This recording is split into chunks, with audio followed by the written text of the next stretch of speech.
Good evening, everyone. This is Mike. Welcome back to my channel. And today we have another film community chat, which all of you are welcome to join in on if you would like. This one is introduced by our friend Bob Harrison from Canada. Hi, Bob, who came up with an idea. He titles the chat "In the Beginning," and what he means is the beginning of our life as collectors of movies, DVDs. And a few weeks ago, we did another video where we talked about how we all got into home video and the evolution of our collections and our interests and all that sort of thing. So in a way, it's kind of a repetitive thing, but Bob asked two very specific questions, and I wrote them down. The first one is, when did you first realize that you were a collector, as opposed to some normal human being who just likes to buy an occasional movie because you like the movie? And the second question is a follow-up. Why or when did you decide to have a movie room or a man cave or a TV room, as I call it, something that is filled with movies, right? So, all right, two very interesting questions. And I have to say that for me, it all started back in 1990 when I bought the house that I'm still living in now. So I've been in here almost 30 years, and I was 39 years old before I got around to buying a house. So I'll be here forever, I think. And so 1990, before that, going from apartments to apartments, I wasn't one to have a big bunch of stuff. You know, everybody collects more stuff as they go through life and they get older and all that. But the only thing that I really collected was, were records. I had a record collection, several hundred records that I had been collecting since grade school, actually. And so that was slowly growing. I also had a lot of books, but at least at that time, I didn't think about books as being something I collected. It's just, I can't imagine a home without books. It wouldn't seem normal to me. So I've always had a lot of books. And so I moved into this house, and I had to figure out what to do with all this extra space. I have 3 bedrooms, and I decided that I would make one of the upstairs bedrooms into a combination guest room and sort of a TV room for myself, sort of an upstairs retreat. I had a television in the living room with a VCR, and I decided that I had room for something upstairs. I never wanted to have a television in the bedroom. I just don't like it. But having it across the hall is not such a bad thing. So I decided to do that. I bought a 13-inch television, some very inexpensive furniture, shelving system, coffee table, things like that, and end tables. And I also bought a really comfortable love seat that folded out into a bed. So that's how all of it got started. Now, before that, of course, I've been doing home video for quite a while by that time. But I didn't get into the habit of buying a lot of things at first. I was buying some horror films mainly and science fiction films on VHS. And when I got this shelving system in this room that I put together, I decided to display the VHS tapes so that the covers were showing. And there was like a series of pictures that you could look at when you're walking into the room, because I love the cover art on some of these science fiction movies. So that's how that got started. And I didn't have that many at the time.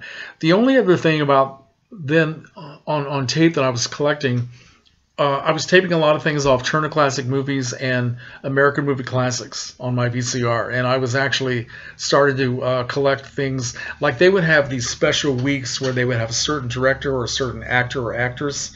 Bette Davis week, they had almost every film that she ever made, some of which were not yet available on VHS. So I started recording these things, and I kept them for a long time, just sort of watching year by year everything that Bette Davis had made in her life. So that was really fascinating, a lot of fun.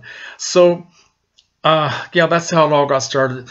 Gradually, I was realizing that if I love a lot of these movies, then as they became available on VHS and these nice remastered, well, clamshell boxes, and I guess they weren't remastered, but, you know, really nice editions for VHS, I slowly started to buy things. But it wasn't a big, like, oh, gotta get all this stuff in my house. But something else happened in the year 1990. I was walking through a bookstore, and in March of 1990, right before I moved into this house, as a matter of fact, because I moved here in April of 1990, and I saw this little magazine called Film Facts, which I didn't even know existed. And if you see in the corner, there is Miss Barbara Steele. The title says Barbara Steele, her career and profile. So I just went crazy thinking that, wow, I can read all about her life, things I never even knew. So I fell in love with this magazine, and right on the inside front cover is this advertisement from a place called Sinister Cinema. Sinister Cinema, which was showcasing the films of Barbara Steele.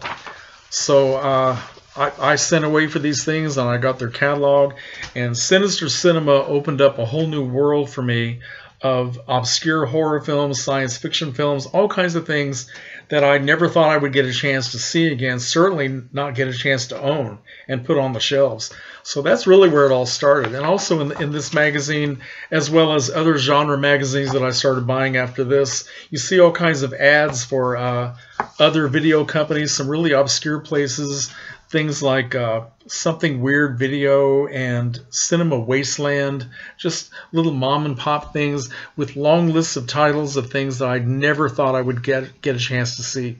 And that's how it all began for me. So as I moved through the 1990s, I don't remember at what point that I started buying DVDs, but I was kind of late to the party for DVDs, but I did eventually start buying them and started replacing the VHS with DVDs, and then it all just went crazy from there. And let's see what else. Oh, so in 1998, when I first got a computer, 1998, I was 47 when I first got a computer, and that's when the whole internet blew up in my face, and I began seeing even more possibilities of things to collect. So easy to just do a few clicks on the mouse, and all of a sudden you spend all this money, you've got stuff coming in the mail. It was wonderful. Plus I began to find all these other people. James Higgins was one of the first that had rooms filled with movies, and I was just fascinated to see people who were even crazier than I was. You know, no offense, James, but you know it's true. And so that, yeah, everything just kind of went crazy after that. So that's how my collecting started going. I don't know if there was a moment when I decided, okay, I'm now a collector. Maybe there was, I don't remember, but it's just something that gradually became a fascinating hobby. It was very obsessive, and I don't know. I just don't really see it ever stopping, quite frankly, although I have a lot of trepidation about it.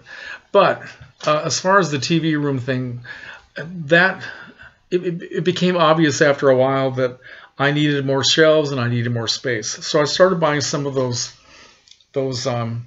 wooden DVD shelves that are about maybe 5 layers high, where the DVDs kind of sit at an angle like that. And I still have some of those. I don't use them anymore, but I still have them all in the basement because they've all been replaced with other shelving systems. But I started getting more of those and taking up more of the wall space in that TV room. And eventually I needed the space where the love seat was, because that was covering up a wall, right? So the love seat had to go. So I got rid of the love seat and started putting shelves along those walls, and got a very nice, comfortable vinyl chair just for, you know, one person. So the whole idea of having a guest room just kind of went out the window, and that's when I stopped inviting members of my family to come over for Christmas. No, I'm kidding. But it became just a very focused thing. It was no longer a guest room. It was just a TV room. And so it all went kind of crazy. And I guess that's all I want to say, really. But yeah, I don't think this is ever going to stop, but I do see it as being, well, Bob also said in his video that everything comes to an end. I guess he meant that lives come to an end, or hobbies and all that sort of thing come to an end eventually.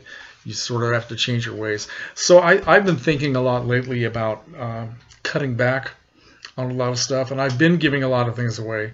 I've been giving away a lot of records, a lot of CDs, giving away books, and I'm also giving away some of the DVDs, and even some of the Blu-rays which aren't really that old. As far as where all this is going, in the future. I still have not signed up for any streaming services, and it's becoming almost an obsession not to do it, because so many people are telling me, "Oh, you've got to get Netflix. You've got to do this," and I keep pushing back. I'm not doing it. Have no interest in 4K. So like I said, I have a certain amount of trepidation about continuing to buy stuff, DVDs and Blu-rays, and yet about a week ago I bought a whole bunch of things online. I think I bought maybe 9 films during one late night session, and I'm really excited about getting them. So what are you going to do? We're all crazy. Anyway, thank you, and let me salute you with a nice little cup of Kahlua and milk, and I just want to let my friend Ian know that according to my neurologist, my brain condition has stabilized to the point where I can now occasionally have a drink. So, Ian, I salute you. All comments are welcome. Talk to you later.